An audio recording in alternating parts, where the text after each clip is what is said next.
Right, just waiting for 10 seconds. There you go. 10 seconds is when the microphone, and I can trust the microphone to work. So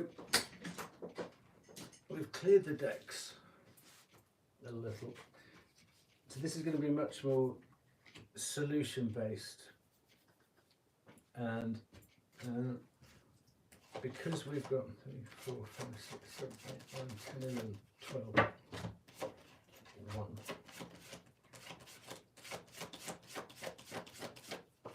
2, 3, 4, 5, 6, 7, 8, 9, 10, 11, 12. Because we've got a new moon coming up tomorrow, the full moon.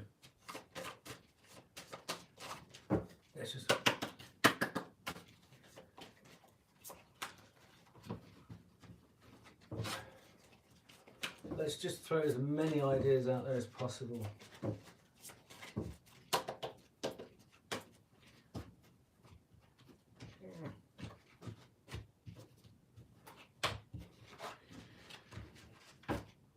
Okay, so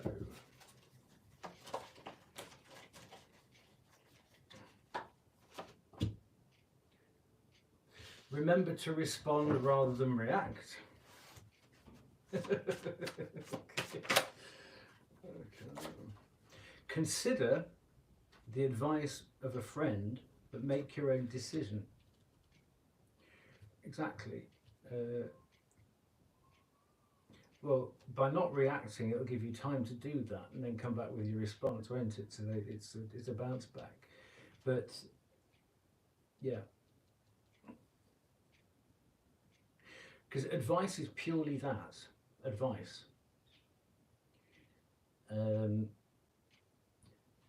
It's a bit like when I used to work trade in the financial markets. People used to get stuck on tipsters, and you know, if it worked out, people would then get hooked on a tipster.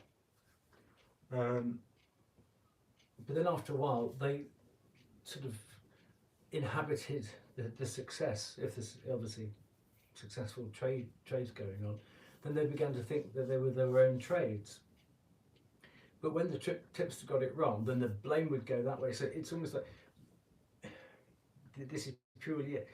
Their advice has to fit into your plan because you know the other players better than this person does. So you can get the kernel of an idea, really, but then you have to fit it to the situation. And because it's like if anybody makes a change, if it goes right, they'll think it was their idea, and you'll go. If it goes wrong, then the blame will come right back at you. So that really, that's what that's about, I think. That's the wild card. And the full moon. A little bit of fun with that one. And then, I meant to get this out before. This is the Oracle of the Hectane Path. So, it being an important full moon tomorrow, let's hope you have a Hecate day.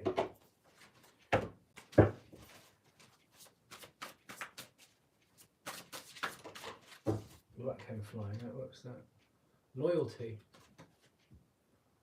Loyalty, Black Hound. We'll keep that. Number 33. Yes, we'll definitely keep that. Oh, well, that didn't want to go, did it? So,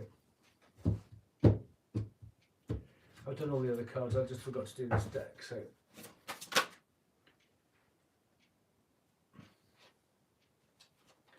You've got Circe there, but it didn't hit, so I don't know if you like Circe.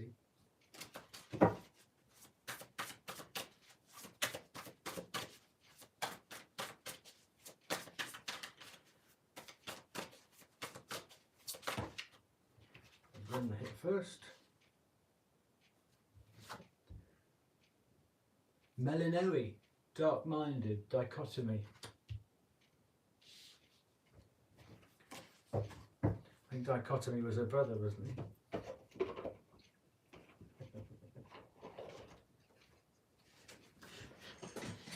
Okay, I'll pull the cards up now. Stamara. So you've got that, the number 33, and then number 4, Melanorian dichotomy. So yeah, this is very much on a fulcrum, isn't it? That way or that way.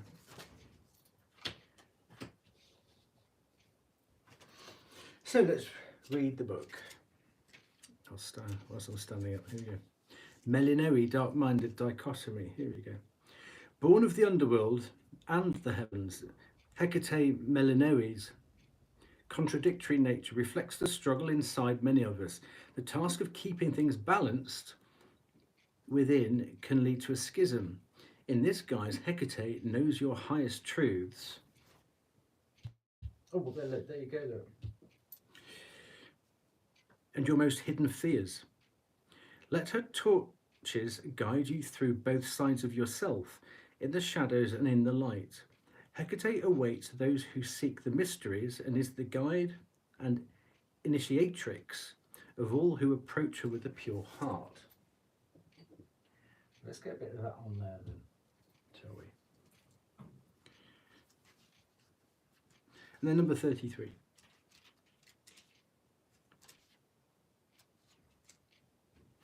Black Hound loyalty. The Hound of Hecate represents a sense of commitment and devotion. Not with the 8 of Cups, it doesn't. Well, it could do. We may feel lost or isolated, thrashing about in the brush at the side of the long-forgotten path, yet still find the glimmer of Hecate's guidance. The Hound acts as a protective guide, leading you back to her.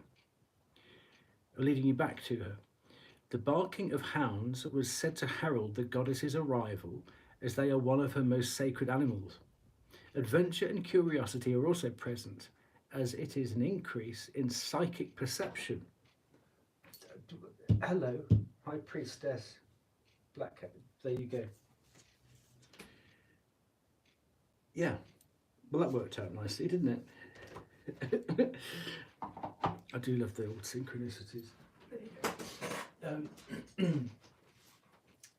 Now, I've lost the book to this, but it's Celtic Druid animals.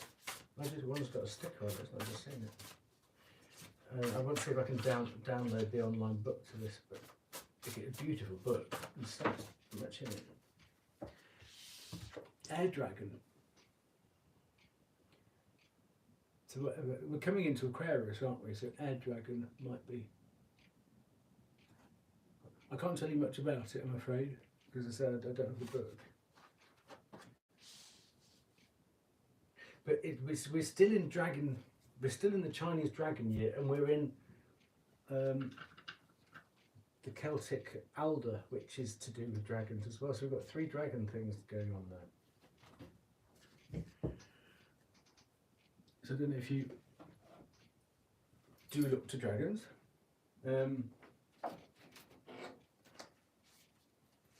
Now this is the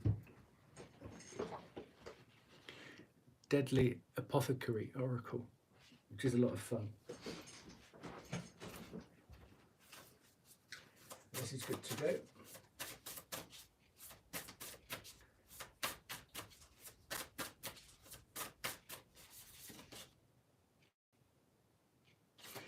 Belladonna, accept your fate. Obviously, I don't think it's as dramatic as that, or dramatisch. But let's just see what it says.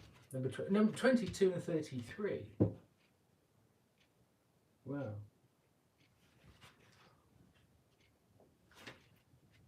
I've opened it at number 11 by accident. So 11, 22, 33. There's something on a sequence there.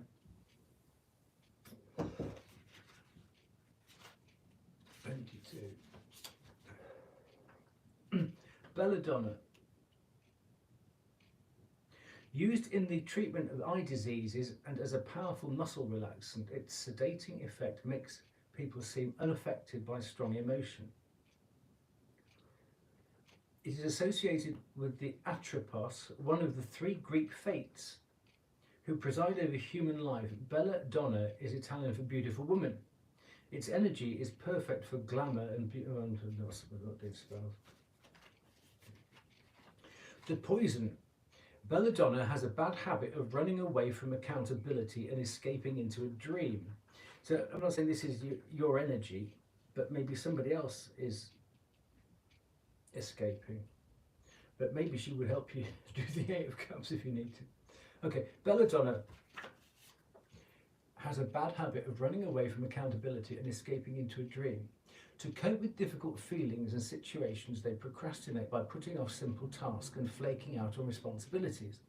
They like to remain chill by adopting a good vibes only approach to life, minimizing their pain and that of others. Anything that provokes strong and uncomfortable emotions will be deftly dodged by Belladonna. They expect people to be love and light always. The antidote. It may seem counterintuitive, but the best way for Belladonna to work through the uncomfortable emotion is to feel it, to really feel it, not avoid it. Once they express that emotion fully, they will be surprised at how quickly it passes. They must accept their fate as an emotional being and allow others to express their messy and uncomfortable emotions. After all, this is what we are here to learn about, to shine our light even when the world feels so dark. Holding space for others and facing our responsibilities becomes a joy when our emotions are clear. Okay. So, whatever the situation is, it's a case of saying, look, do you realise how that makes me feel?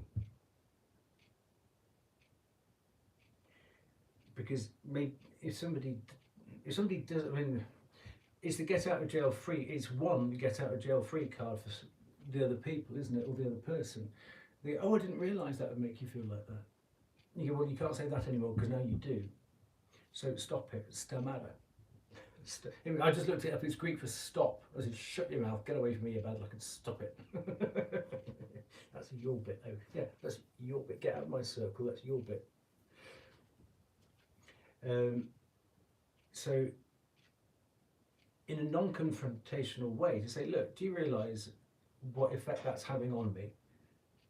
So if it continues, I know that you want me to feel you haven't got my best interests at heart at all, and actually you're trying to damage me or put me off my stride. Light and dark. So this goes straight down the middle, because obviously it's making. I mean, if this is what's coming out, if the protection of Hecate is coming out like that, instead of like tackling the problem, which it looks like time will sort that out much better in the future, based on the first reading. Just say, look, flogging a dead horse like this is how it's making me feel. So, if you continue, I know that you mean it in future. Let's draw a line in the sand. But if you continue, then I'll know it's pointed and it's directed. Then you just set the hounds on them, the ones you haven't fed in a week. So, okay, this is the Celtic Oracle, and I think, yeah, there's the book. Let's see if we can't get some themes going here. Right, do this one first. Don't know why. Okay. So, butterfly, delight in life and embrace change as the source of your creativity.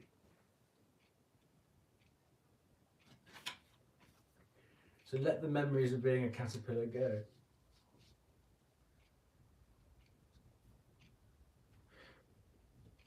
That's sweet, because she looks like a bit of a butterfly there, doesn't she?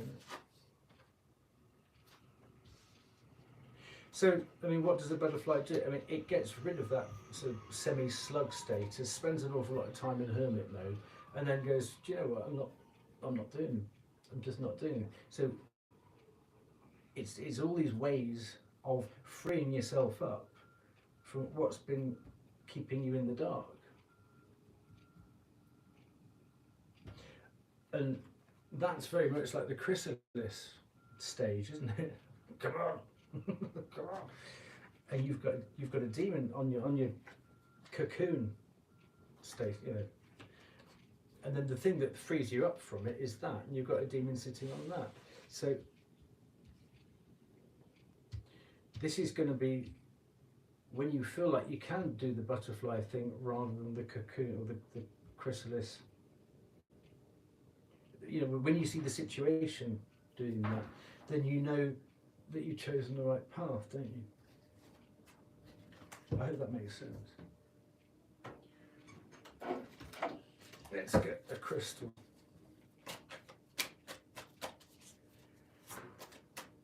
You see, that's, where's it going? Oh, if I see it. That's the difference between honey calcite and orange calcite.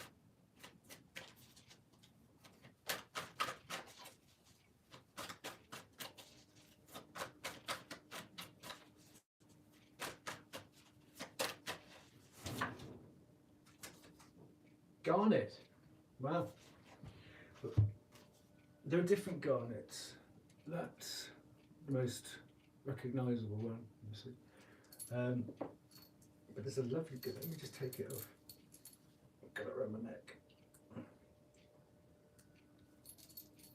There's a green one called Saravite, like Tsar in Russia, Saravite.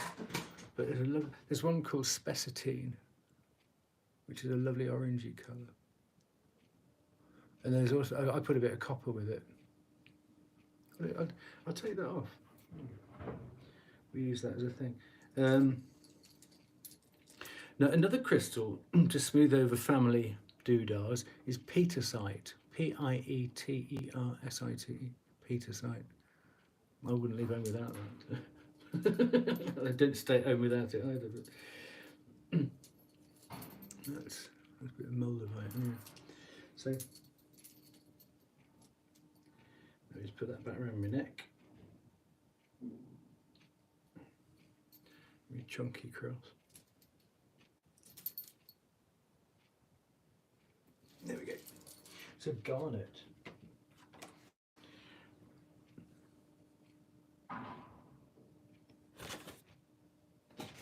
So garnet's a deep pomegranate to fiery red stones with the green one that have lit wrists for centuries. Garnets come in many forms like almandine, grossular, spessartine, to name just three, and hessonite. Gorgeous garnets gush with positive vibes and are the perfect sparkly accessories to an I got this attitude. Who needs it? Writers who aren't writing, partners who aren't painters who aren't painting, sexual beings who aren't doing that. Where to put it? Any place you want to make something, be it art, love, or a dollar. When to use it? When you feel like the real you is getting lost in the sometimes shallow, often materialistic priorities of a likes-driven culture. Get into your depth. There you go. Got it. Keep that down. That's it. And obviously garnets are for Capricorn. And we're in Capricorn season now.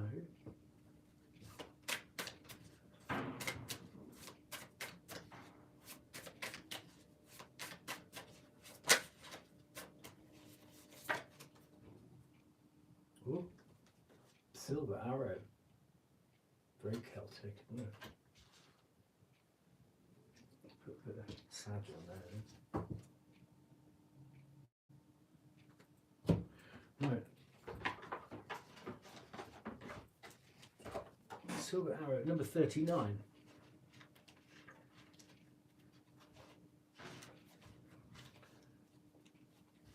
Aspiration, success, achievement. The Celts were not just good with a claymore and something else. They were excellent bowmen too. It'd be more sad. They had to be, as the bow was used for hunting deer and wild boar. It was much safer to fire an arrow at a boar from a distance than a sword's length away from its lethal tusks. Furthermore, the Celtic arrow became a symbol of the warrior. It represented courage in adversity and the drive to keep pressing ahead even if the odds were stacked against you. In the Celtic card deck, the silver arrow represents success and high achievement, yet there will be setbacks and obstacles along the way, but you should not let them stop you from achieving your dreams. There may be times when you feel like giving up, but rest assured that this is part of the process. Even the most successful individual has felt that way at some point. You are being tested to see how much you want your goal and the life it represents, so don't fail yourself now. Keep going, aim as high as you can, and the accolades will come. The silver arrows suggest that you will succeed against the odds if you persist, so press ahead. And that's in the Celtic magic.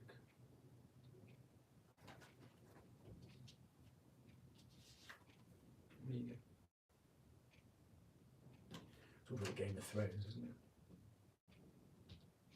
There we go.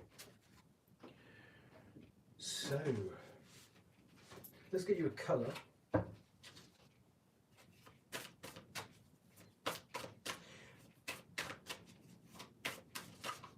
I know Oracle cards are all supposed to be sort of inspirational and turnaroundy and stuff, but there is a theme, isn't there, about you being isolated against a group.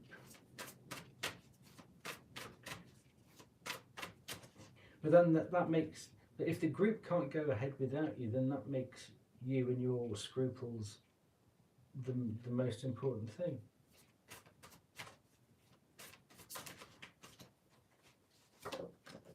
Cherry, live an extraordinary life.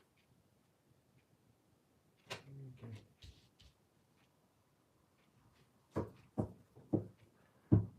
Oh, there's the thing about painting your toenails, isn't we? Okay. And then, I haven't used this. Let's do a fallen angel, because instead of calling them demons, let's see if there's a fallen angel who's trying to get back in TMH's good books by giving out good advice. They're trying to get back on that stairway to heaven. So,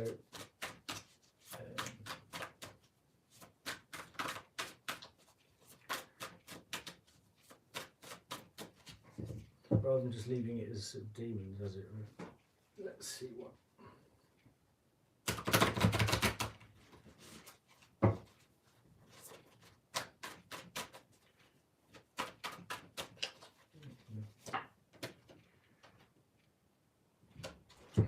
I don't like reading the names out because I don't like giving the vibration, but it's Spirit of Nature number 6. Okay.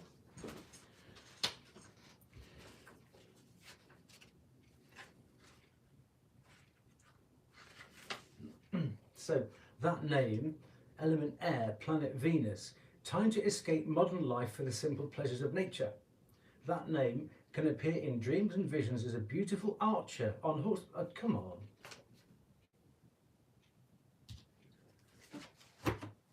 Look, this is crazy.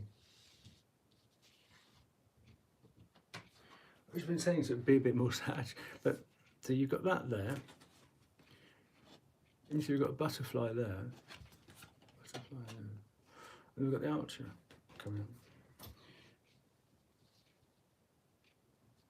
And the other one mentioned it's better to use a bow than a sword. Even though that's the truth, you need to do it long distance to stay away from. You don't need face-to-face contact with these people. It's better done stemata out there. Okay, let me start this again then. So that name beginning with B can appear in dreams and visions as a beautiful archer on horseback in a forest surrounded by 4 other angels who are playing a fanfare of trumpets. She is a nature spirit who understands the speech of all living creatures, birds, beasts, and even trees and plants. She favours those who are kind to the natural world. She is also the patroness of treasure hunters, knowing where ancient golden jewels are buried in the wild, that no matter what spells of concealment have been woven around them, Spirit of nature. So if somebody's trying to hide something, hide some money or something,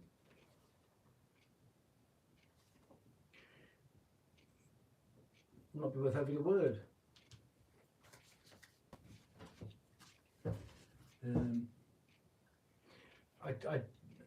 I don't know how to, I'm not saying invoke them or anything like that, but obviously these are energies that have made it through hundreds of years, thousands of years, and they once were up there, and I just think that they might have got a bit fed up down there. So if they can do some good, it's part of their rehab back upstairs. Whatever the optimist, there you go. Now, I think what we're going to do to wrap this up is let's create a bit of space.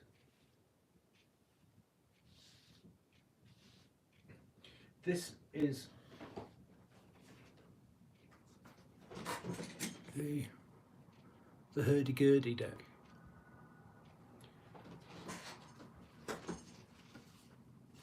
So showing the author, they didn't put their name on the front cover. Hope Hughes, Gillian Christina and Matt Hughes. There you go. So there are three different, if we do the spread here, it's the Norn spread, the beginner spread. This spread is very specific to the three Norns. Okay, so you get a rune, a deity and a sigil. I'll just show you the thinking behind it. Okay. So the rune is, what am I being asked to let go of? What part of my past is weighing me down? What is asking to be released? Okay, so let's do that first. Rune. Get a rune. Number one, get a rune.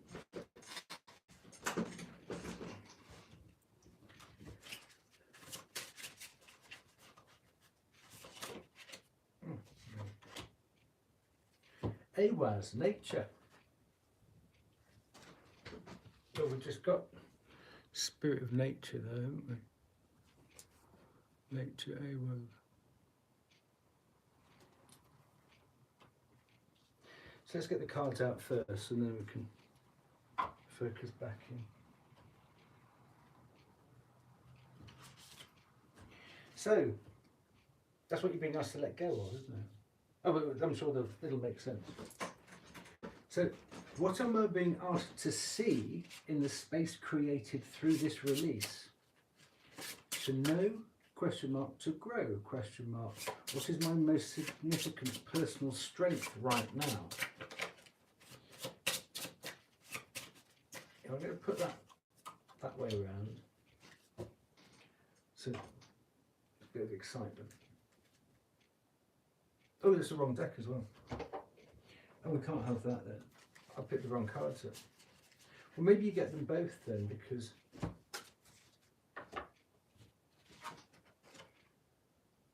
oh, I think you could probably do that with that as well.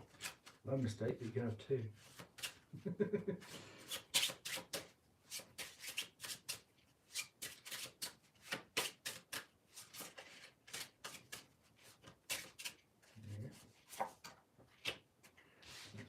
So you can have that one.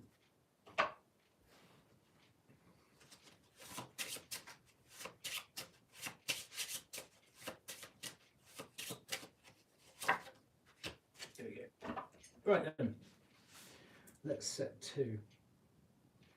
It's supposed to be in that formation. Just check that you can see that, yes. Okay. So Awas.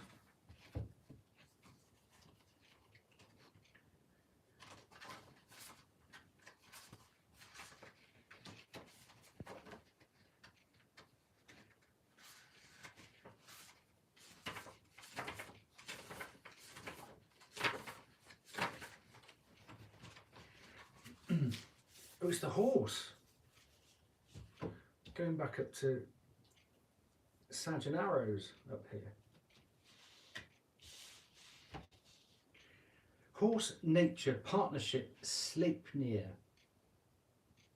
Oh, that was Odin's horse, wasn't it? When we engage with Awaz, we shapeshift. We become the vehicle and the rider, embodying the symbiotic relationship between the two.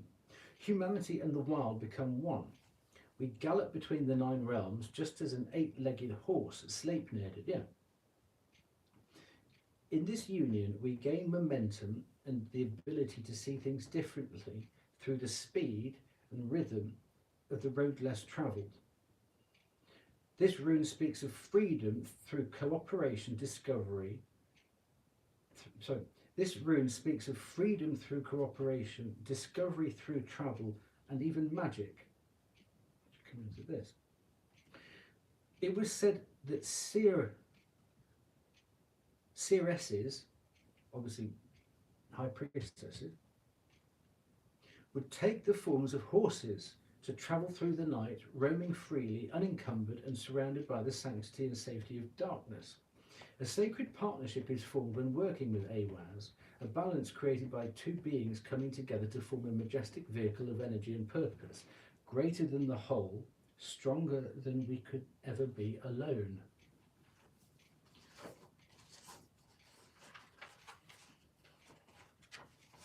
So in order to get the strength of that, the question is, what I'm being asked to let go of? What part of my past is weighing me down?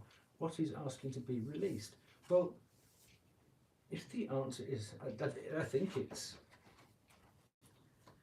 doing it all by yourself. This is encouraging partnership, isn't it? So there's a fine line between alone and loneliness, isn't there?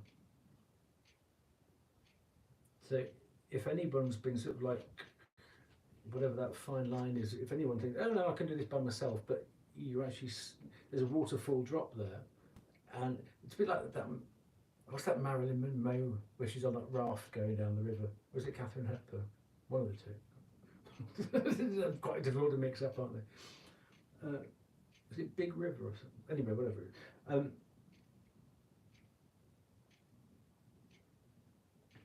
Sometimes you don't realise the current or the tide. I mean, this is my job as a lighthouse keeper, you see. I've got to keep people off the rocks. You don't realise how the tide has brought you to, because you think you're doing all right, but actually something bigger than you, the tide, has taken you to closer to loneliness through being alone too much. So this is encouraging partnership with the horse. And actually, when you look at things, I mean, horses, obviously before we got vehicles, horses, when a good rider, horse and rider were around for thousands of years, weren't they? Using horses as transport. So I'm guessing there's something to do with Pegasus as well here. And Pegasus is one of the constellations for Aquarius. And we're going into Aquarius next, aren't we? I can tell you which one it is, actually.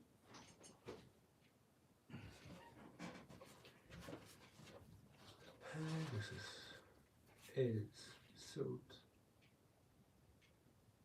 The Six of Swords, which you had before. Pegasus is the constellation for the Six of Swords, which is second decan Aquarius. And we're already in the Knight of Swords, because the Knight of Swords is for the third decan Capricorn, first 2 Aquarius. So it's like you've got 3 decans of the Knight of Swords, which is the fastest knight. So that's the gallop, isn't it? So I don't know if there's anything you can take from the Knight of Swords gallop.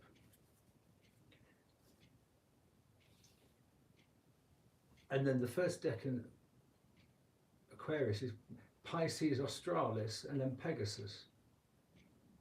So the last one of Capricorn is Delphinus, and they move a bit of a lick, don't they? So there's only Delphinus, Pegasus, Pisces, Australis and Pegasus are the constellations linking to the Knight of Swords, which is obviously a knight card, and then you've got this horse thing here. Then we've got Be More Sage.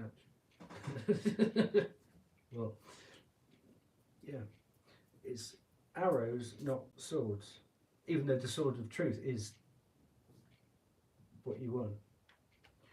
But obviously Archangel Michael's sword goes back to temperance.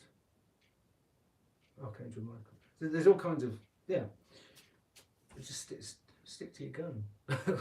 Get a gun. So the next position is, what am I being asked to see in the space created? So when you get rid of the label, so what are you going to, this is like what you're going to get, yeah, what are you going to bring in when you decide, maybe asking for help. I mean, often not asking for help is a trust issue, isn't it? And then you end up like the Ten of Wands. Well, you've got Frankie Valli, Luke. There you go. Let's see what he's all about then. I'll make room for it. Oh, look at this. It's got an arrow.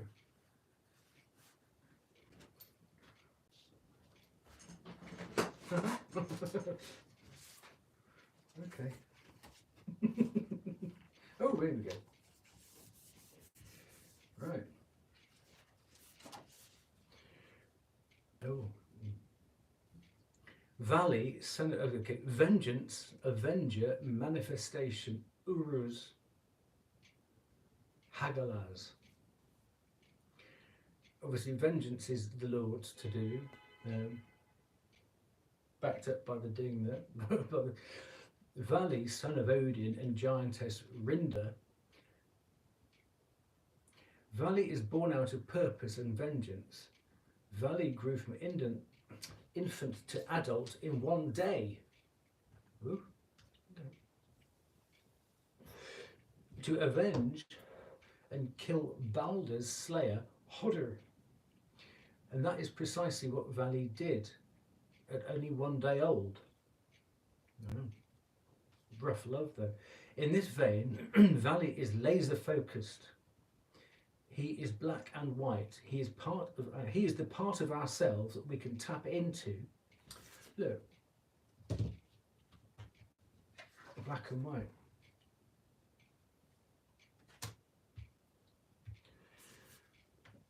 He is the part of ourselves we can tap into when one goal and one goal alone must be achieved. He is drive and resolve in the face of conflict and adversity. He is the strength to do what must be done to balance the scales. I was just talking about temperance. This does not mean, of course, to create balance through the infliction of violence or death upon another, but perhaps to destroy what plagues us, a habit, a pattern, a behaviour. You're doing everything by yourself. To seek out the blind spots in our souls and psyches that act as blocks or saboteurs and expose them, thereby eradicating them. What do you need to destroy to achieve greatness? Is there something that needs your absolute attention for completion? But I mean, the whole thing about, I mean, isn't that crazy?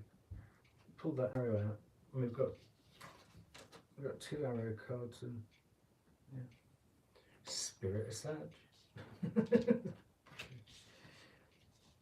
So it's the laser sharp focus. You see, one of the things about a Sagittarius nature is you don't move until you know. People think you're stupid. You do all, you know, we overshare, overgive type thing, and people think they're getting one over on you, but no, you're actually just collecting information and thinking, well, they're prepared to take advantage of me. They're prepared to, you know, that's an honest person. So you're actually scanning. So when you need to make a move or pivot, you go and you take the ones with you that you want to go with. And then all the people you leave behind are like, oh, what happened? But you're off somewhere else with people that you've sort of been sieving through. And that's the, you know, once you release that arrow, and you're off. 8 of Wands, there's everything is left behind. No, that's very much a spirit of Sag.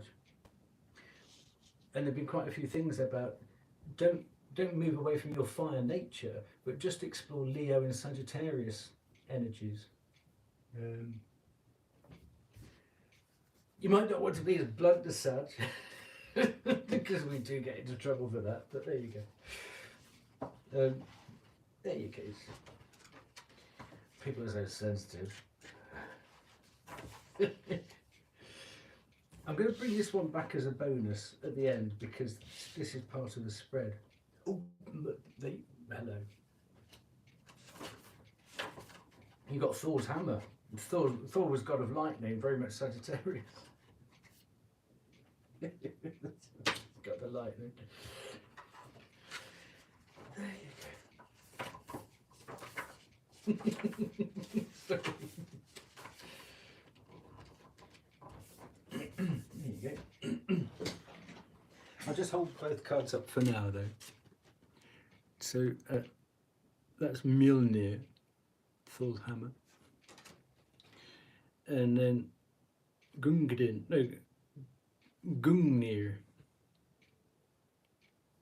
Okay, so that looks like a composite rune, doesn't it? Really. So these are sigils. I used to have a Thor's hammer around my neck, actually. Obviously, somebody else wanted it more than I did, obviously, at some point. So it's to do with Thor. Oh, hang on, we need to find out what the thing is.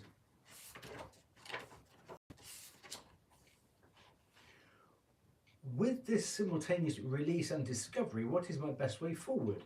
What is my talisman to guide me? Thor's hammer. Cool food. Thor elements: destruction, decimation, balance, harmony. Hammer of Thor, summoner of lightning and devastator of injustice. Here we go. Mjolnir is the protector of gods, man and the 9 realms, ever faithful. Well, we've got loyalty here, haven't we? Ever ready, a shapeshifter in its own right, this magical weapon was birthed in the fires forged of the dwarves Atri and Brocker. This tool has the ability to destroy everything it touches, but can also revive life. It is considered their ultimate protector, never missing its mark and always returning to its one and only wielder, Thor. It is both curious and interesting that a lightning conductor would serve the god of thunder. Wow. It's amazing we didn't get the magician card out. Together they are we need it with this, do we? Together they are a formidable force through loyalty, destruction and protection of life as they know it. This mighty unbreakable tool calls to the internal resources available within us. Wow. Thor's hammer. Mjolnir, I think. Wow. Okay. And then your extra one is Gungnir. Here we go. Oh, right. So you've got Thor's hammer. This is Odin's spear, focus and precision, which we've got with Varley, who's got a spear, an arrow, and we've got a silver arrow there. I like it when things link up. Okay. Odin's spear, focus, precision. Created in the fires of the sons of Ivaldi's forge, Gungnir can penetrate anything and always hits its target. A great asset to the ever-journeying, ever-wandering All-Father, this weapon exudes an essence of invincibility, providing assuredness, confidence and laser focus. And even though Odin was not beholden to his oaths, an oath taken on his spear is said to be unbreakable. Wow. There's an essence of duality here. I've got that again. A shift paradox and the two halves of a whole. For indeed, Gungnir is the piercing oath keeper, slayer of targets, the spear of Odin. Draw upon this sigil's clarity, poignancy, and precision when you need added support and momentum in physical and mental endeavours. Wow. Well, mental endeavours is very much because it's an air sign, isn't it? So you've got Gungnir and Mjolnir. Awaz and Valley, who at the age of 1 day old took out an old village. So, okay, I think we're done. Definitely look up those energies, or it's when people are behaving weird. You think, what you do? It's because obviously the demon is, or dark energies are coming through that person. So it's like fight the energy, not the person, if you see what I mean. So I hope that's been a fun little look and has given a few ideas. I think I've covered everything I wanted to do here. Yeah. Anyway, all the best. Take good care. See you next time.